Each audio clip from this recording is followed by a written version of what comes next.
It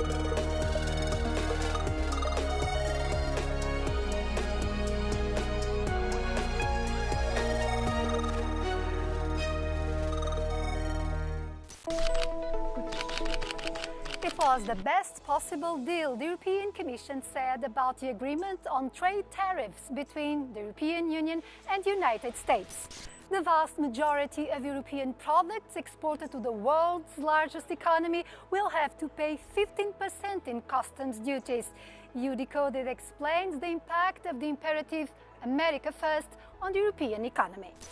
In 2024, the US imported $606 billion worth of goods from the EU and exported around $370 billion worth. To reverse the deficit, the US will now apply a 15% tariff to approximately 70% of the goods it receives from the EU. The auto industry is one of very few sectors viewing this positively, since it will pay 15% instead of the 27.5% imposed at the beginning of Trump's term. By contrast, steel and aluminium will continue to be levied at 50%. The parties agreed that tariffs will not apply to some strategic sectors for both blocs. The new tariff represents a substantial increase compared to the average 4.8% on goods applied before Donald Trump came into power this year. Let's hear what Europeans think about this deal. It's not the greatest of news. Maybe people who invest in these companies, for the government in general. But for me personally, I'm not too concerned. I don't think we should attack back. We also have to be a reliable partner, and that's not in the idea of free trade that the European Union is all about. Of course, we should try to look outside the EU, outside the Euro-Atlantic front, let's say, maybe Asia. It's very important to open up to new markets. So personally, I think that we should ratify the agreement with Mercosur as soon as possible. But the US market cannot be replaced in the short or in the medium term. Euronews reporter Ahmadine S. has been covering this topic. Why does the European Commission consider 15% a good deal when, for example, the UK obtained a 10% rate? Well, the European Commission claims 15% is a good deal because the UK 10% tariff is not an all-inclusive rate, which means it doesn't incorporate the existing US import tariffs applied to the UK.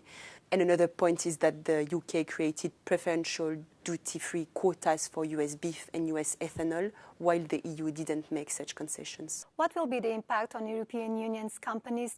Is it likely that some of them will move their factories to the US? So Bernard Arnault, the CEO of LVMH, has already declared that Louis Vuitton will open a new manufacturing site in the US. AstraZeneca also pledged to open a new plant in Virginia.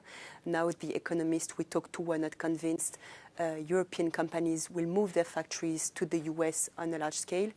First, we don't know for how long these tariffs will be in place.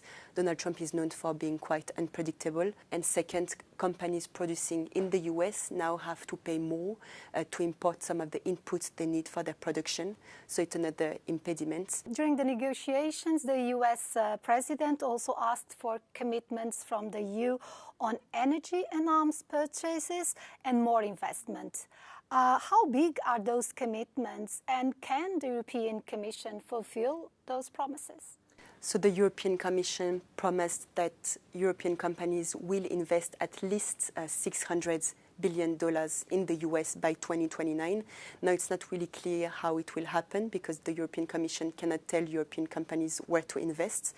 Then the European Commission pledged to purchase $750 billion worth of US LNG, oil and nuclear energy products. Now again, it's not really clear because it's not Brussels that would buy this energy. And Donald Trump claims the EU will purchase American weapons, but Brussels is not competent for arms procurement. So again, big question mark. The EU and the US trade around 1.5 trillion euros per year, and the two economies combined represent a market of 800 million people and nearly 44% of global GDP.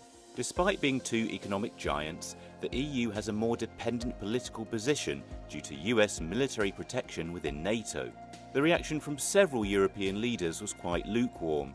For example, French Prime Minister François Bayrou stated that it's a dark day when an alliance of free peoples resigned itself to submission.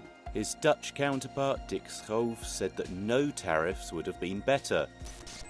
Our guest is Nicolas Poitier, research fellow at Bruegel, a think tank based in Brussels. After the deal, the European Commission continued negotiating with the United States in order to obtain more tariffs exemptions on certain products and quotas for others. Is this the right move, or it might be necessary to use rebalancing countermeasures?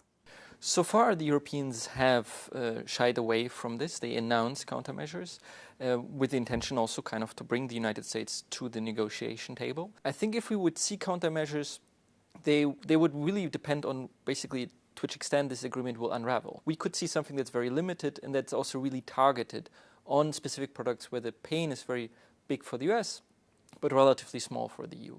If we see something like a big unraveling of the agreement, that will not suffice. And then we might see measures that actually also are very detrimental for the European Union itself. So the French government advocates the use of the anti-coercive instrument, which would prevent American companies from accessing European public procurement. What would be the implications of that? Even though the European Union has a trade surplus when it comes to goods, it has a deficit when it comes to services. All the digital services that we use, Facebook, Google, they are American services. And there was this idea of targeting them specifically, and the anti-coercion instrument would allow that. And here really the question is, how can you build a digital single market that would allow European companies to scale to the same extent that Google and Apple did in the past, and then compete with these companies on the global stage, rather than us just kind of importing these quick scaled services from the United States. The European Commission President Ursula von der Leyen said that the paralyzed World Trade Organization should be replaced with another institution. Would that make any difference in the current protectionist trend? I'm not so sure it would make much of a difference. The reality is that most trade is still based on WTO principles, including trade with the United States. The problem with the WTO is that it has not been able to reform itself. And there are many issues that are open, and some of these issues is why the US is not happy with it. But there's probably a need to create new ways of making progress on these issues, for instance, in cooperating more with other countries than, for instance, in East Asia. The European Commission has a mandate to negotiate trade deals on behalf of the entire bloc, but this needs to be approved by the EU member states, which could be a difficult process. On the other hand, the President Ursula von der Leyen emphasized that the EU has signed 76 trade agreements and intends to have new ones. This strategy is enough to offset this blow by the US remains to be seen.